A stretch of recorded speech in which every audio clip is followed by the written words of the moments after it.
তীব্র তাপপ্রবাহ ও ঘন ঘন লোডশেডিংয়ে বিপাকে পড়েছেন ধামরাইয়ের পোলট্রির খামারিরা।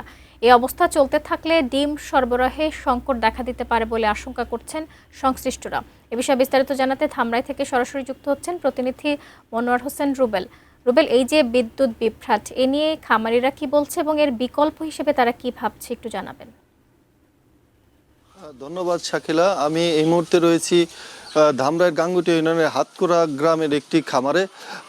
ধামরাই ঘন ঘন লোডশেডিংয়ের কারণে কিন্তু বিপর্যস্ত হয়ে পড়েছে এই পোলট্রি খামারিরা। আমি কথা বলেছি খামারিদের সাথে, তারা যেমনটি বলছেন যে এই ঘন ঘন লোডশেডিংয়ের কারণে তাদের উৎপাদন কিন্তু ব্যাহত হচ্ছে।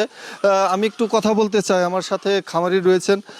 আপনি আমাদের একটু জানাবেন যে এই লোডশেডিংয়ের কারণে কি কি সমস্যা হচ্ছে?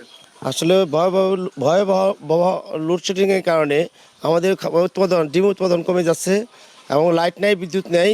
এই জন্যে আমাদের মুরগিগুলি ডিম উৎপাদন অত্যন্ত কম এবং হিট স্ট্রোকের মাধ্যমে অনেক মুরগি মারা যাচ্ছে।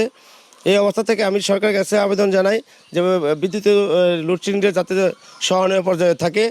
এখানে আমরা প্রায় দিনে 24 ঘন্টার ভিতরে 10-11 ঘন্টা বিদ্যুৎ পাচ্ছি, আর 10-11 ঘন্টা আমরা বিদ্যুৎ পাচ্ছি না। তিনি যেমনটি বলছিলেন যে 24 ঘন্টার মধ্যে তারা কিন্তু 10 থেকে 11 ঘন্টা বিদ্যুৎ পাচ্ছেন, আর এর বেশি সময়ে কিন্তু বিদ্যুৎ থাকছে না। এর জন্য কিন্তু তাদের উৎপাদনে ঘাটতি দেখা দিয়েছে। আমি কথা বলেছি উপজেলা প্রাণী সম্পদ কর্মকর্তার সাথে, তিনি যেমনটি বলছেন যে এই থেকে বাঁচতে মুরগির বিভিন্ন ভিটামিনের ঔষধ সহ এবং গ্লুকোজ খাওয়ানোর পরামর্শ কিন্তু তিনি দিয়েছেন। আমি কথা বলেছি বিদ্যুৎ অফিসে ডিজিএমের সাথে, ডিজিএম যেমনটি বলছেন যে চাহিদার তুলনায় কিন্তু তারা 60% বিদ্যুৎ পাচ্ছেন।